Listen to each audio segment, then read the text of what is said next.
So we will get started. Good evening, everyone, and welcome to the 2023 AMA Research Challenge, How to Get Published Education session. My name is Dr. Charles Lopresto. I'm a hospitalist in the Department of Internal Medicine at New York Presbyterian Queens Weill Cornell Medicine.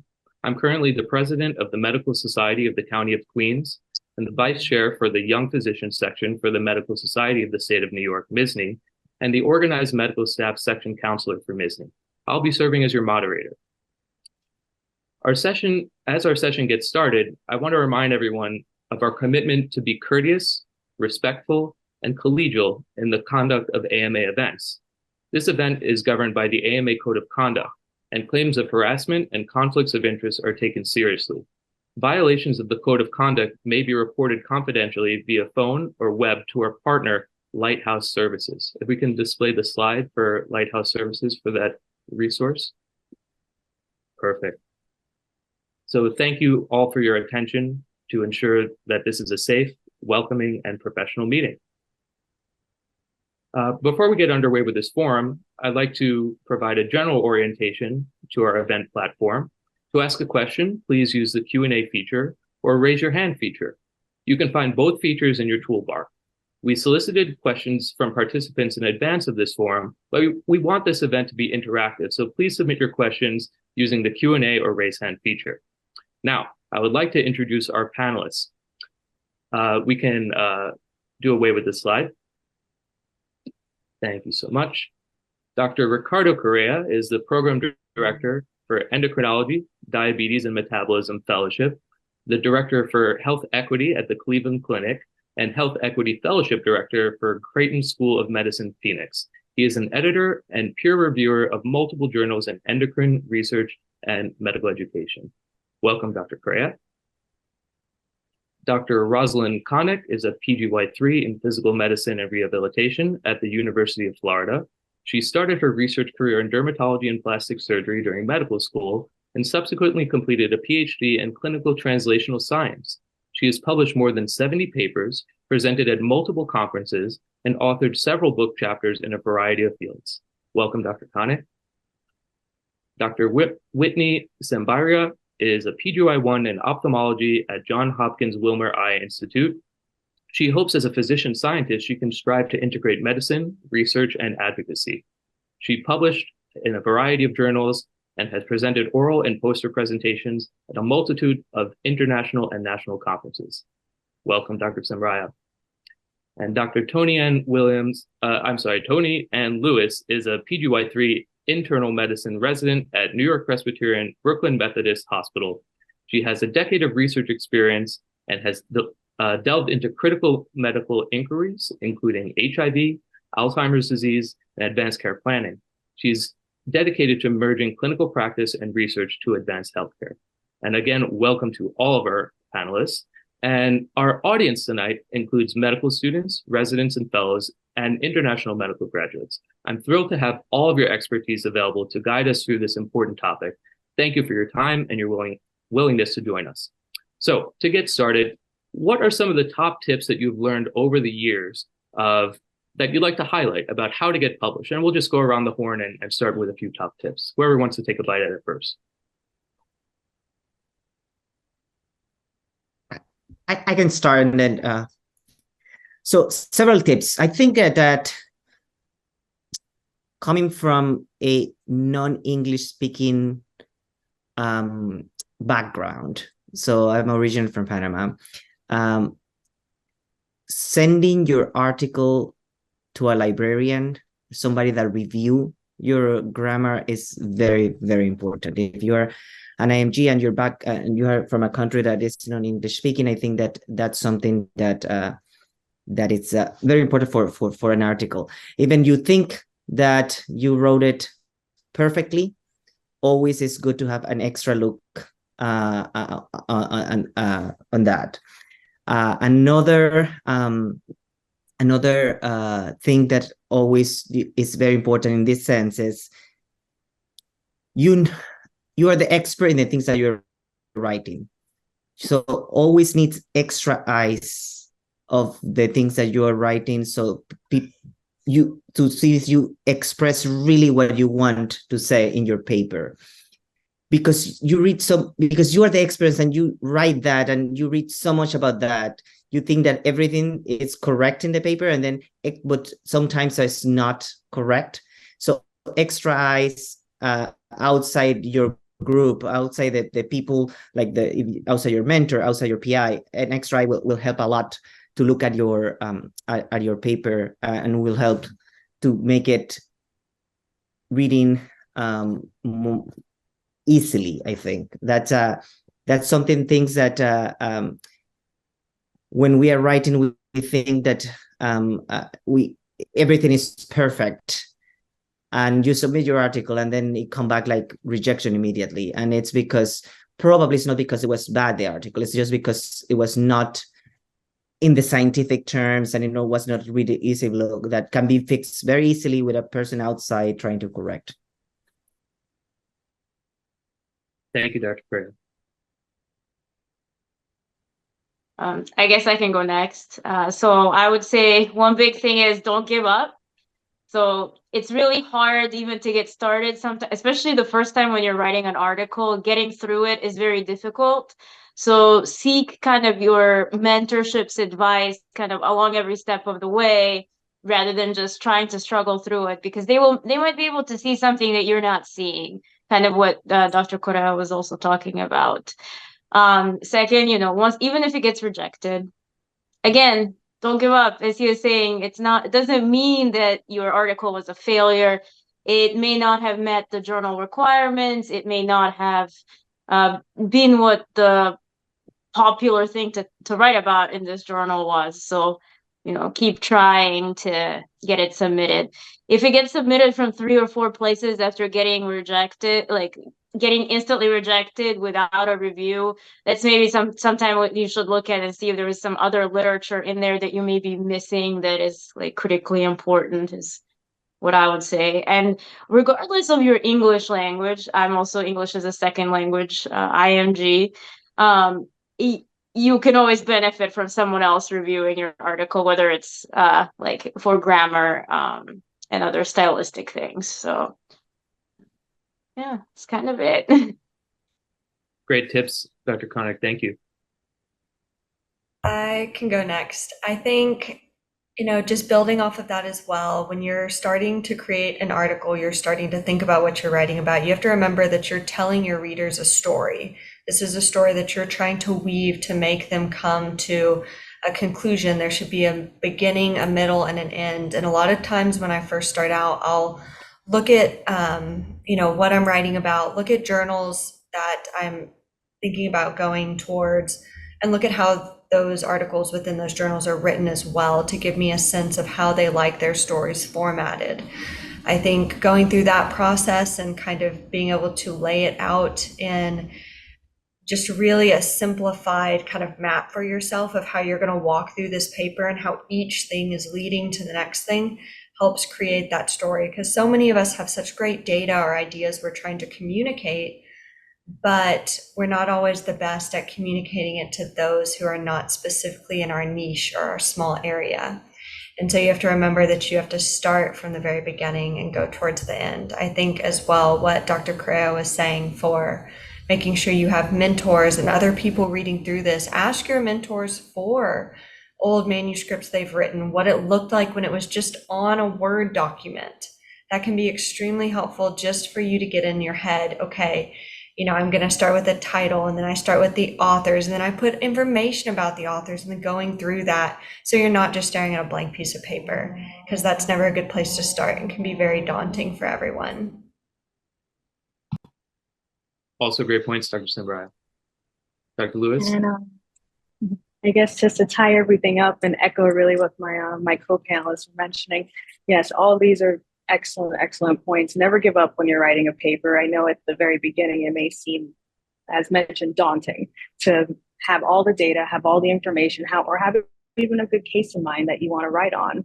And once you have that mentor that's there to help guide your steps and guide your thoughts and guide how you should be writing the paper, because not everything we always think is always the correct way that people would want to see it or that the journal would want to have it. So just having those extra set of eyes are incredibly helpful. And something that I'm wish I knew before going into publishing was cost. Cost is a pretty big thing. So I would highly recommend, if you're interested in publishing and getting your research out there, getting your case report out there, looking at the list of journals that your university or your hospital may be affiliated with that could cover those costs, because that's a really big factor and why a lot of people actually don't publish work that could be credible and that could be really worthwhile reviewing. So that would be kind of what my tips for it. I think everyone else touched on the major big things, but that would be my biggest point. Also, very valid points. Something that we don't think about too often, as especially in earlier parts of our training, where finances are this black box in our student loan land, and we say we'll figure it out later, and but these little things add up, and they're part of our career. So absolutely, thinking about those things early on makes a big difference for some. I'm hearing a couple of things of some themes emerging. I totally agree with the idea that having a second set of eyes, a third set of eyes reviewing things is essential. My take is always have somebody who's maybe not even in the field try to read it. Your partner, your spouse, a friend, whoever, and see if they can understand what's going on. Make sure all of your abbreviations are delineated. That's another big thing and a reason why you might get a rejection. The other theme that I'm hearing is about making sure that formatting is correct.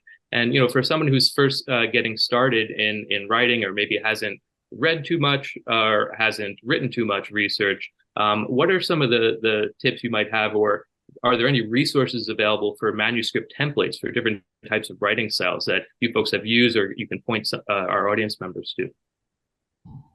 Concerning the templates for authors, almost every journal that I've worked with, they have an entire guide you can download specifically about what they want for their journal.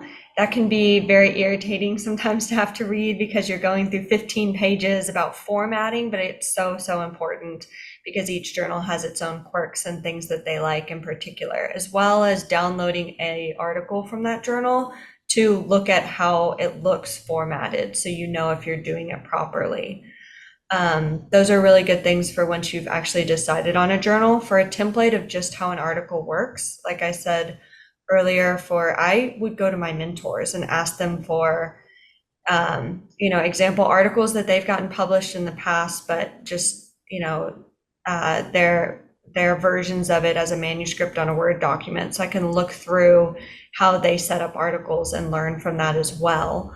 And that was what helped me the most for that. But I did have to learn slowly as a student, going on to being a resident and doing more and more of the article process on my own, that downloading that authorship guide from those journals is really important, and going step by step and just checking off each one that I had done the citations, I had formatted the authors correctly, I put disclosures where they should be, all those little things, because that makes you look so much more professional to a journal when they know that you took the time to go through what they want, and you don't have these little errors that just kind of cause a bias in a reviewer's mind of, oh, they were being sloppy with this. So I think that can be a really big plus to help you get through the review process as well. Well said. And I think that is the answer to that question is what Dr. Sambhariya mentioned. It's independent. It's very individualized, journal to journal. But something very important is the number of words that each journal have, because for different type of article, there's different type of the amount of words. So you can find sometimes a case report sometimes in one journal can have the number of words and all the instruction, because they can have like maximum of 3 authors. And then you start your project and there is like 10 authors and you're like, okay, how do I cut from 10 to 3 now? So always, when you start this, always look at the journal and that you're aiming, so you can start formatting that kind of article. Sometimes you start and then you have 3,000 words and the maximum is 1,000 words, and then you have to cut. So things like that. So I think that the best thing to do is you have an article, look at the possible journals that you want, and then take a look at those, and then you start working from there. The opposite is very difficult, because if you start and you did something, as I mentioned, more authors or more, the wording, you can fix it, but the authorships, it's very difficult to tell a person that works with you for several time, and then they're like, oh, you're not an author anymore. So look at that before. Important topic, not only how to get published, but how to maintain your status quo and keep everybody happy in your lab. Also a challenge sometimes. I could touch a little bit on some tips as well. So when you're working on your article or you're working on anything, I really feel that it's paramount to make sure that as you're going through your information, that the information itself is 100% accurate, and that you didn't maybe fudge some numbers, fudge a story, or exaggerate on something, because there's always going to be someone who knows a little bit more about what you're writing about, especially if it goes through the peer review process, and that can ultimately lead to your article being rejected. So always be open, always be honest, always be 100% truthful about everything that you're writing on. And that would kind of be my main tip for that. Super important. Academic integrity. Big fan. And I think that just adding a little bit to Dr. Lewis is that plagiarism and now AI is a no-no. So if you want to communicate science, you have to write your own things. And at the beginning, I always thought that plagiarism was writing this. If this was the sentence, the same sentence, no. So if you modify a little bit, the sentence is also plagiarism, and you have to refer everything that is not your own words. And now with AI, more and more journals are finding ways to detect in the text if the text is written by AI and it's not written by a human. So even it's very tempting that you put all the data in ChatGPT and then it will tell you a story. Science is not like that. So you need to write your own things and learn from mistakes, and you get better. And then the next time you write it, better and better and better. And then 20 years later, you are so master writing things. But if you start with using AI, then that will not happen. Yeah, I totally agree. And I think that's sort of part of our responsibility is sort of this larger conversation of what separates us, from AI. And, I don't want to get too deep down in that rabbit hole, but, that's definitely one of the things that when we're trained as physicians and physician researchers, we have a skill and a depth of knowledge that even AI, may not be able to capture, and the individual writing of something and that expertise that you gain in a voice as an author is unique, and that's part of the human experience and part of the scientific experience as well. I wanted to address, we have one question that's coming in the chat so far. Continue to post them there if you as you folks think of them. Ethan asks, could the panel please touch on how to identify which journal would be best fit for our manuscript? Sort of a very basic question, but a very important question as part of the research process and how to publish. I think, and I'll go first just because I'm the youngest and probably have the least experience. So I still draw a lot on my mentors. I'm still learning a lot of the journals of my field, particularly since this is my first year in ophthalmology. And so for me, I still go to my more senior mentors and people who have a lot more experience, and I ask them about different journals. I say, okay, I have a paper that I want to publish that's about the cornea. What type of places do you think that would be good in? And I usually get a couple of different names from one or two different people, and then I can go through those journals and kind of look and help narrow it down to get a better idea. And then I start learning about those particular journals and gain a little more insight. But it is a very daunting process as a medical student, even as an early resident, to figure out what are good journals, what are more prominent journals in your own subspecialty, and then what are journals that maybe nowadays there are some journals that are not really very reputable, and to make sure you're staying away from those necessarily as well. And so I think a lot of that just comes from gaining experience and learning from those who have worked with a lot of these different journals. Some journals, the process is easier than others, and your mentors may be able to share that with you as well.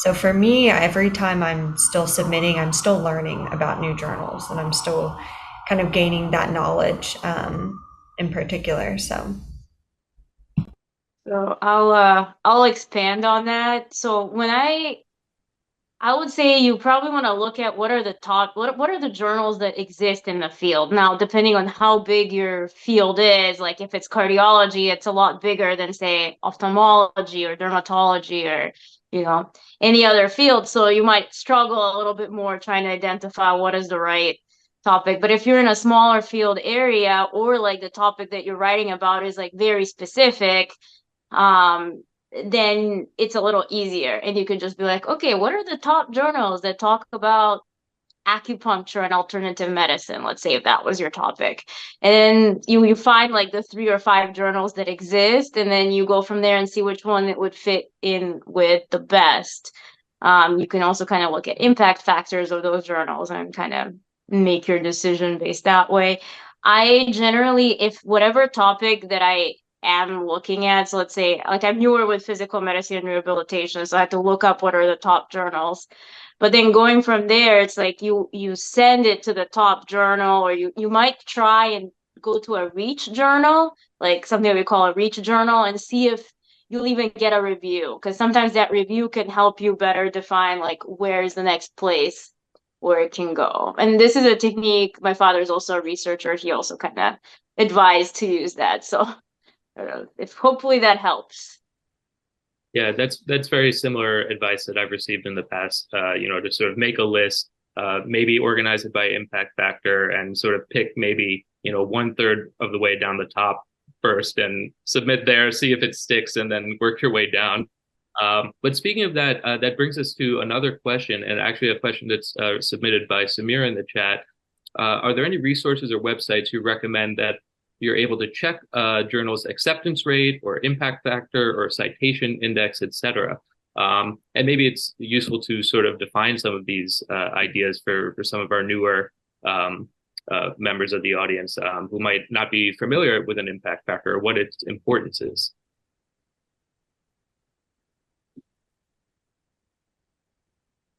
Well, I can start about impact factor, because it's a way that you measure the impact of a journal, but I think that is not the best way to do it. So it's the amount, so the journal is measured the amount of times that article that is published in that journal is being referenced by other articles.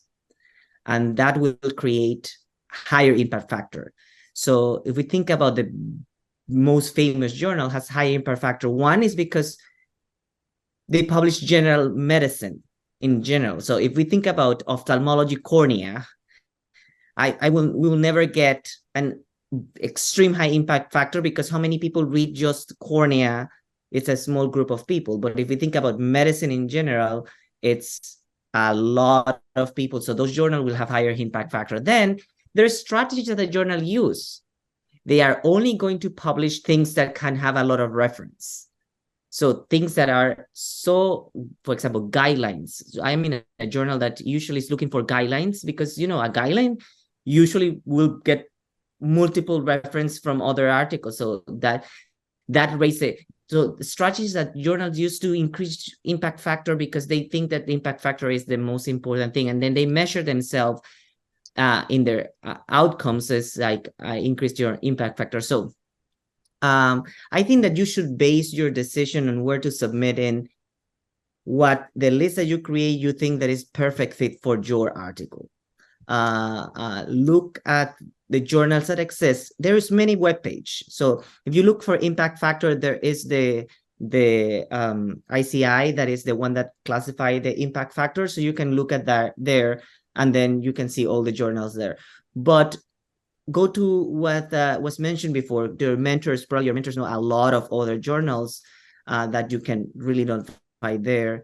And then Another strategy that probably at the beginning not, but later on you can do is you can email the editor-in-chief and ask if that person, they are not guaranteeing anything, but ask the person if they think that that article or that small abstract with a title will be feasible for that journal. The editors receive this multiple times, and then they look at it and say, submit it, or, it's not appropriate for our journal.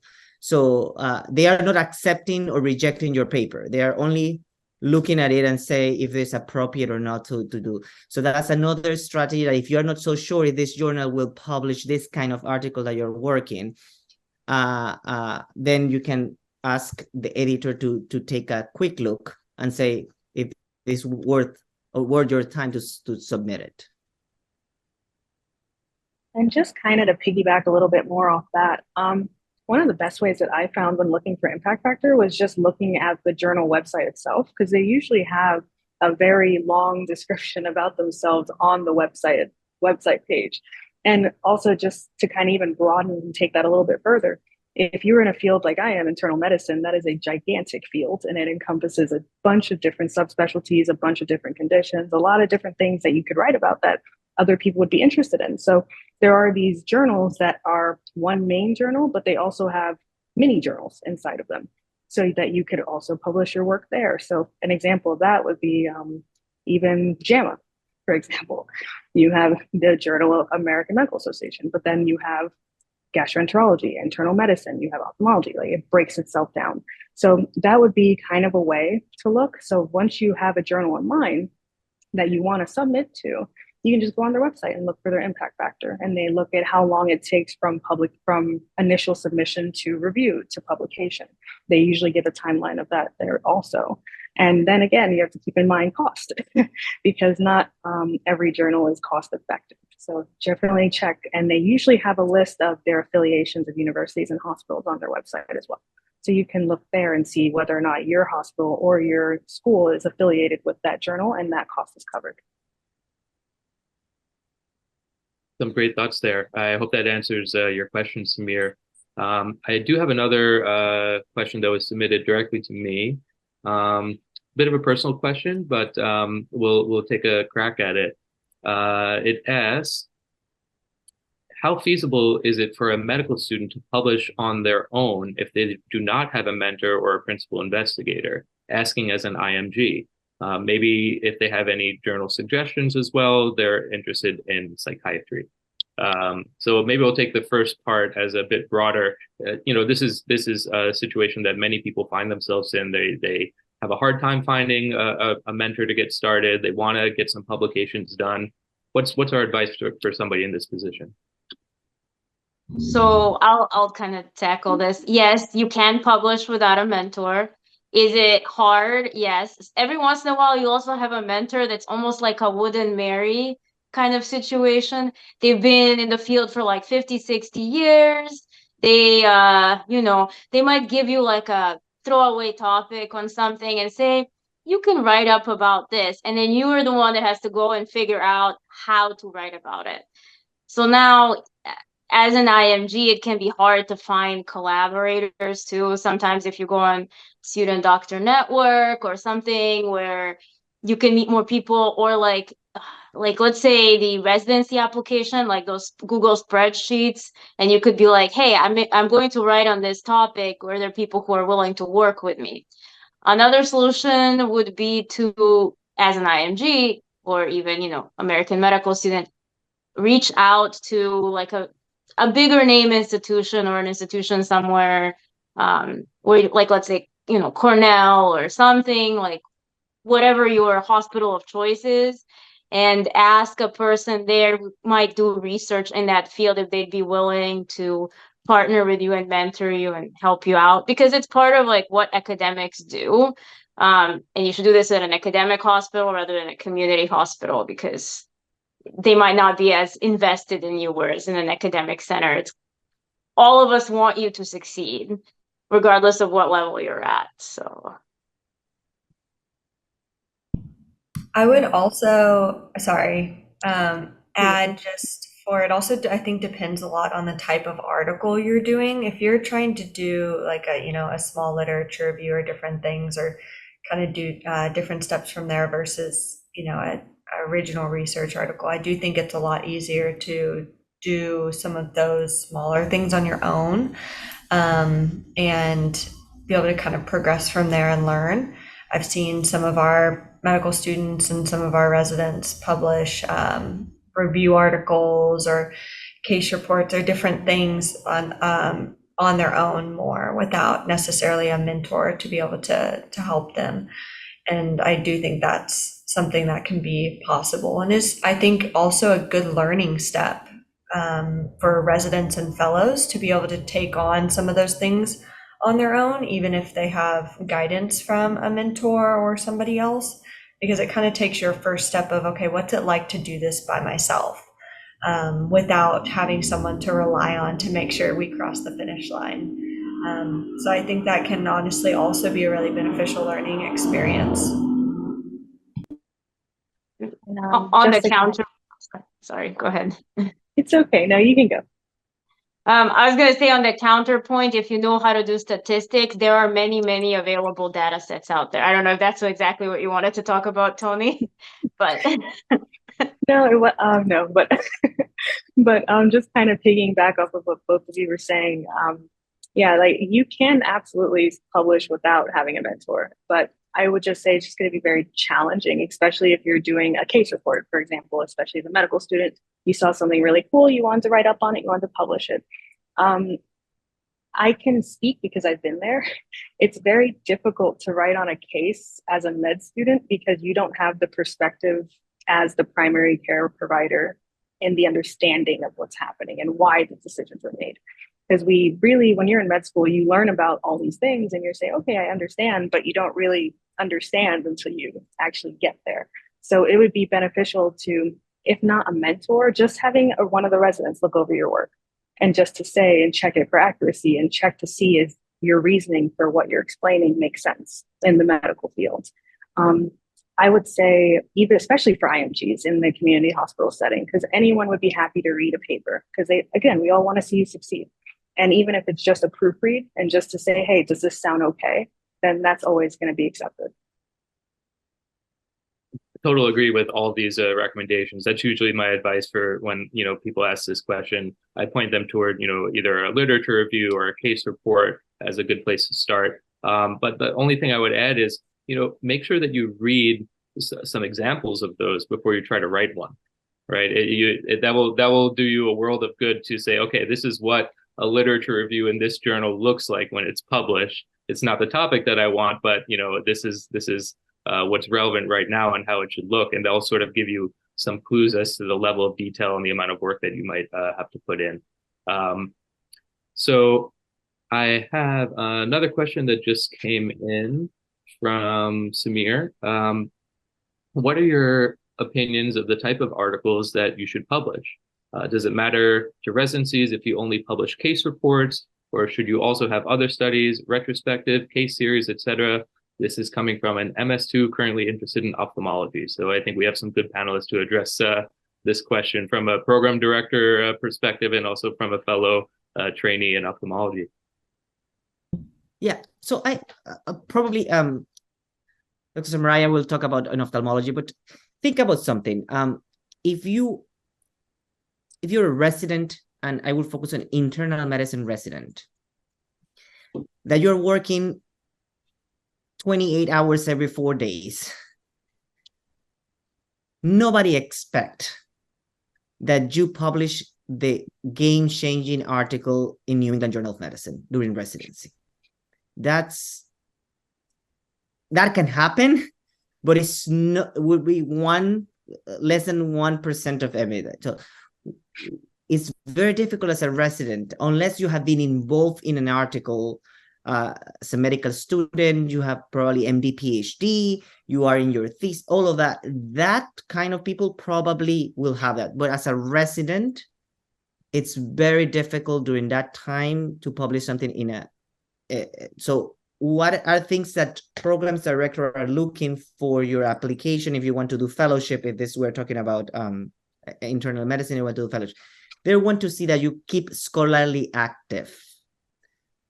And this means case reports. That's something that it's an expectation. You can do a case report, review articles. We were talking about review articles. This is something. So if you go a little bit systematic review with meta-analysis, if you're in a team, that because you don't have to do exactly with patients there, or database analysis, retrospective and observational studies, those kind of things are easier. But the main thing when you are, I know that the person was an MS2, but focusing on residency, the main thing in residency is to learn clinical medicine. That's your job as a resident. That's what you need to do. Learn. On top of that, doing all of these kind of things to get involved into the scientific world and all of that, yes, it's a plus. But it should not be the gain number one. Because if you start just that you want to publish the best article and you don't learn internal medicine, then we're not producing good doctors. The first thing is to produce good clinical doctors, and then on top of that, you're doing your research or whatever. So try to focus as a student. Also, student is, you need to learn medicine in general. That's the work of a student. On top of that, you can do many other things, help the community, publish articles, all of that kind of thing. But the main focus is learn medicine, because you're going to go to a clinical area. That's if your main goal was to publish and become a scientist, then there's other pathways. There's other pathways to do that. But in medicine, the first pathway, I think, and I mentioned this just to get into the what are the type of article that you can publish, and it will have a lot of to do here with the time that you have. How much do you distribute your time in your life and your medical school, or your life and your residency, and how much you want to invest in your future. So there's multiple factors. There's not a direct one that I can tell you. But you know that I think that the important in general is to keep you scholarly active, and this means, you know, from small articles to big ones if you're in a team. I have several students that I publish randomized controlled trials as a student, just because they are involved from the beginning to the end, but it's not the common thing. I think, you know, going off of that as well, more from the side of, if you're thinking as an MS2, what is a residency director going to look at in my application? Going into residency, you know, what looks good to have on there. You know, I think, of course, you know, do your school first. School is always the most important. I try to emphasize that to everybody.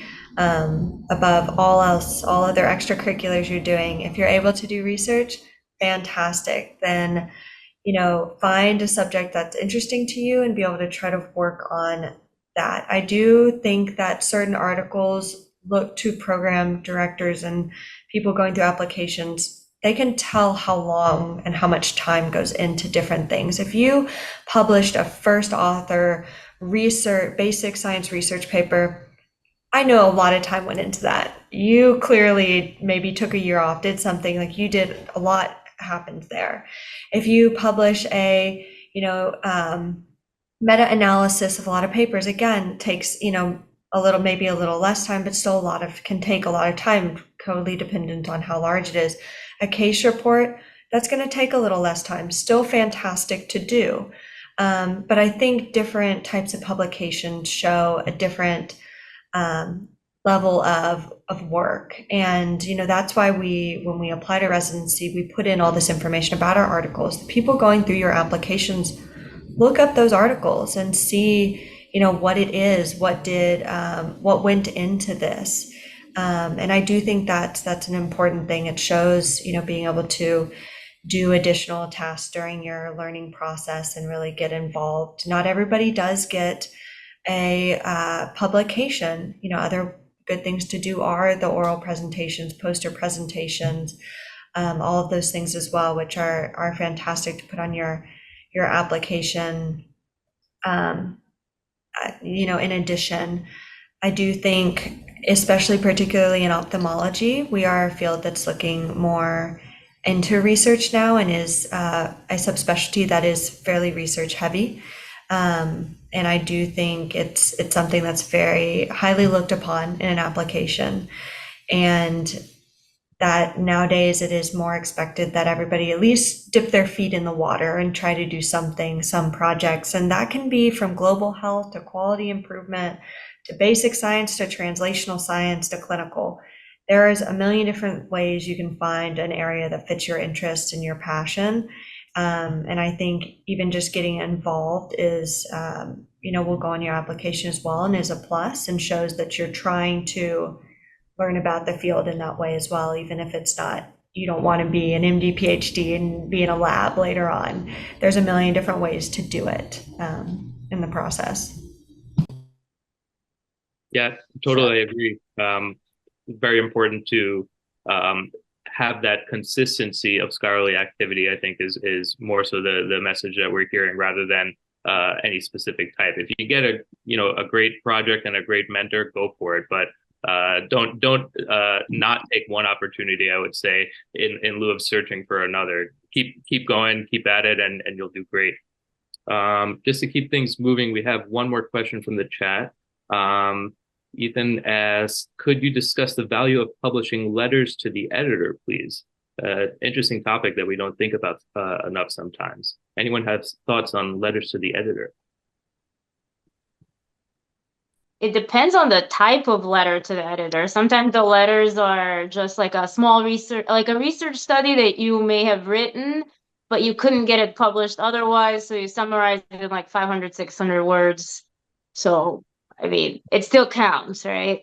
Sometimes it's just an opinion on an article, which these are very easy to write. They're even easier to write than case reports. It's just kind of trying to critically review an article from a standpoint of sometimes you have a lot of conflict in certain topics, like in my field or the field that I plan on going into in pain management, spinal cord stimulators are a major topic. So every time there's an article that comes out against them, you have all the societies who are trying to write out a letter to the editor that like as a stance that they do work, and they do work for some patients, right? So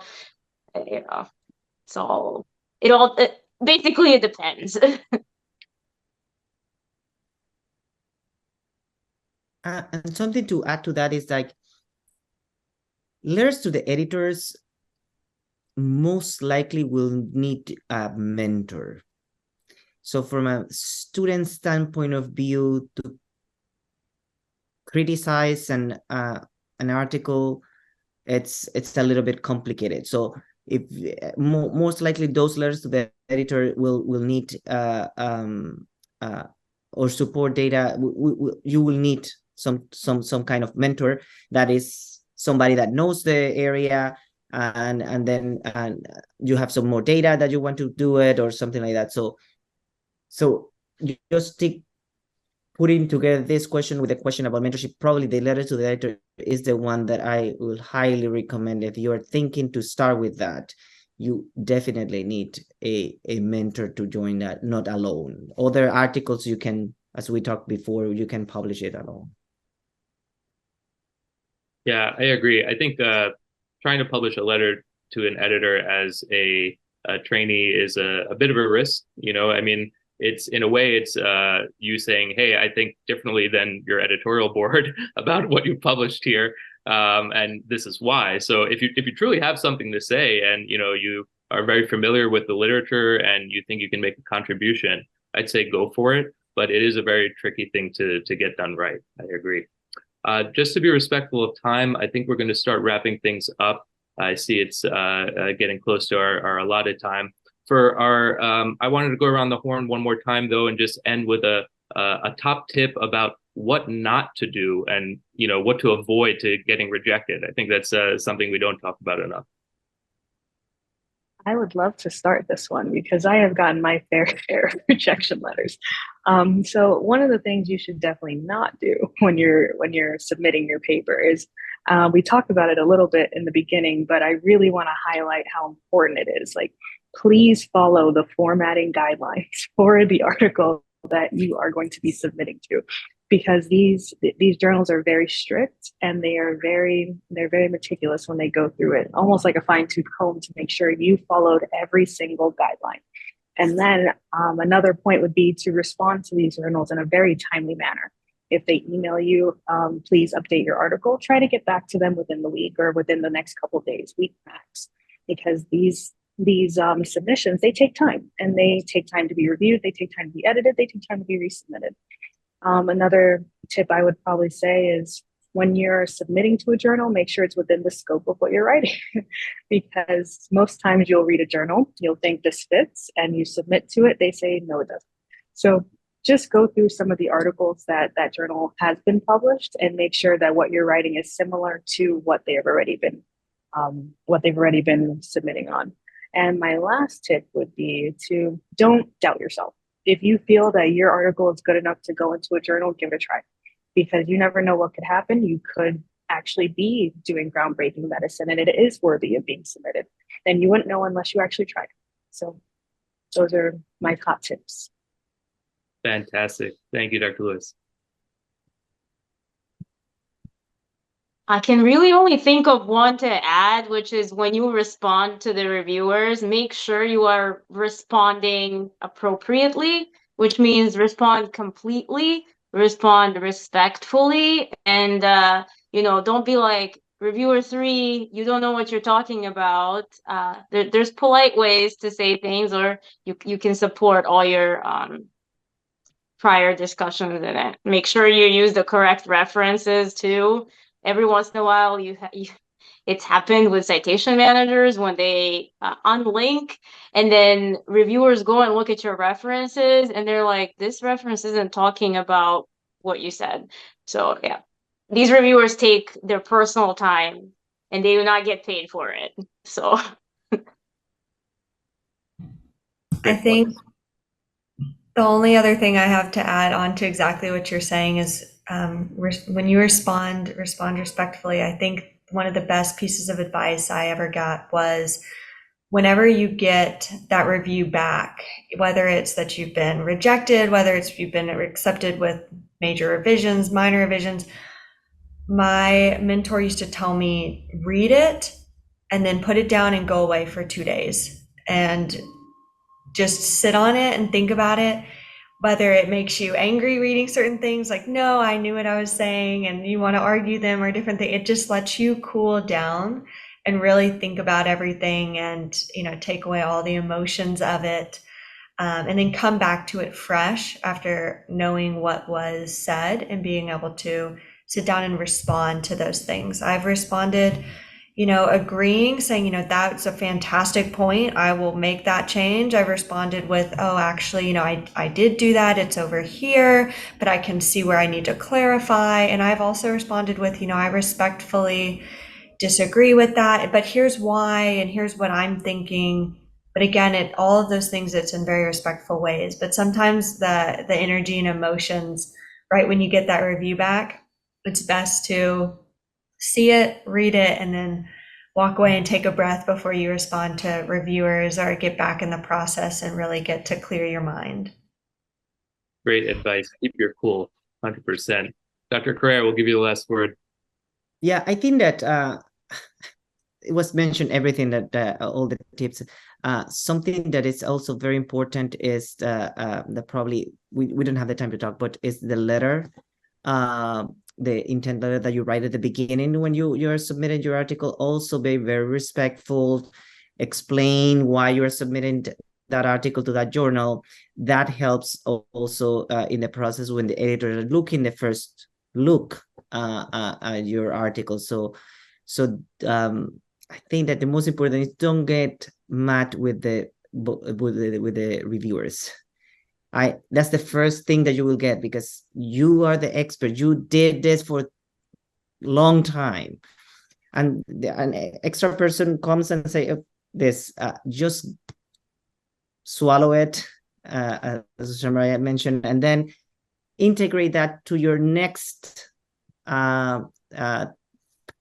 the next version of your manuscript, because that will help. Those, Dr. Conic mentioned this, those people that are your reviewers, this is a volunteer work.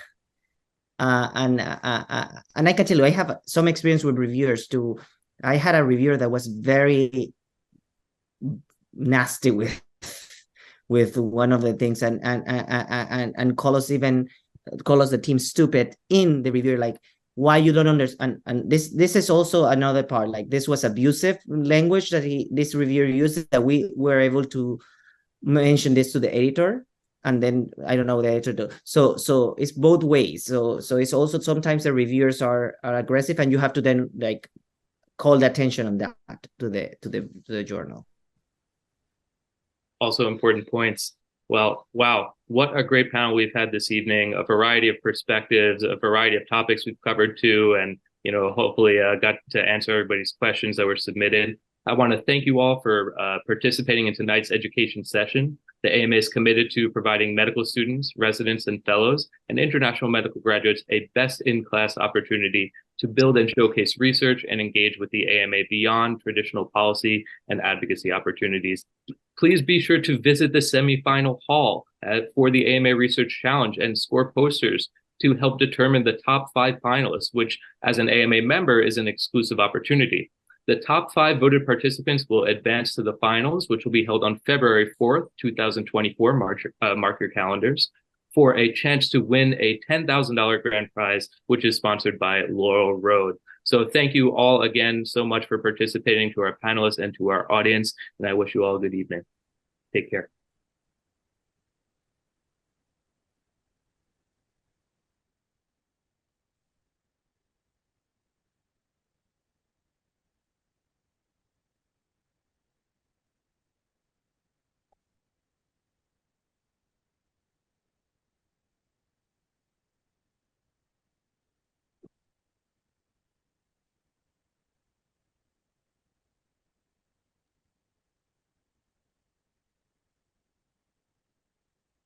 All right, folks, I see we still have some people lingering logged in. I'm not sure if we're their background for while they're cooking dinner or what's going on, but I'm gonna be respectful of everybody's time and hop off. And I think there's another panel starting soon anyway. So good luck if you're participating, and thank you all again for joining. This was truly a great group of people. I hope to work with you all again. Thank you so much, Charles. Thank you Hope so to much. see you in April. Yeah.